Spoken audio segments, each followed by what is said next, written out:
Hey, assalamualaikum достар. Бүгінгі видеода мен бағана талаш енді бүгінгі видеода мен өзіме жаңа жұмыс орнын құрап алатын боламын. Ендеше видеоға кеттік. В общем, достар, мынаны ана бөлмеге апарып, ноутбукты сояқ мынаны үстіне қоятын боламыз. Бірінші шамын сүртіп алам. В общем, дайындап қойдым. Достар, осы шетке орналастырып қойған болатынмын. В общем, осы баяғыда прикиньте, менің жұмыс орным осы болатын. В общем, осы жақта отырып, HyperX-ның наушнигімен түсіріп отыратынмын. Енді уже ноутбукқа көшіп жатырық. В общем, солай. Иә. Көріп тұрғандарындай, үйден осындай клавиатура тауып алдым. Сосын міне мишка. Қандай мишка екенін білмеймін. Коврикті де тош. Мына ноутбуктың қазір характеристикасын көрсететін боламын. Неке менің жаңа жұмыс орным. Олай емес қой. Міне достар, көріп тұрған тубер. Сол жағын бассамыз, системаны басатын болады. Оперативный память 4 гигабайт. Код устройства. Код прокс.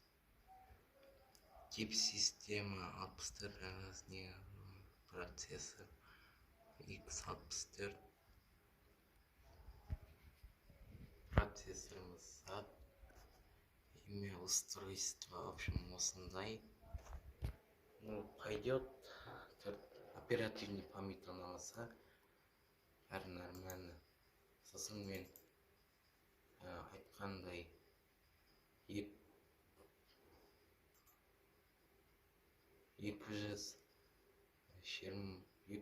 гигабайтты SSD салып жатқан болатынмын.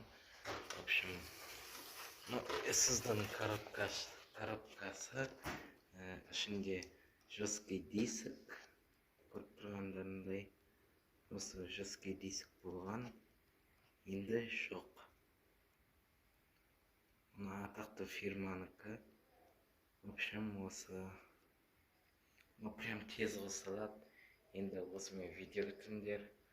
Ендеше давайте. Достар, ноутбукта қандай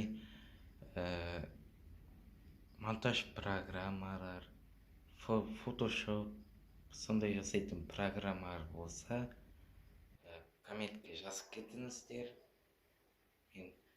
Мен солардың бірімен монтаждап, видео түсіріп, ноутбукты енді алғаш рет ұстап көріп жатырмын.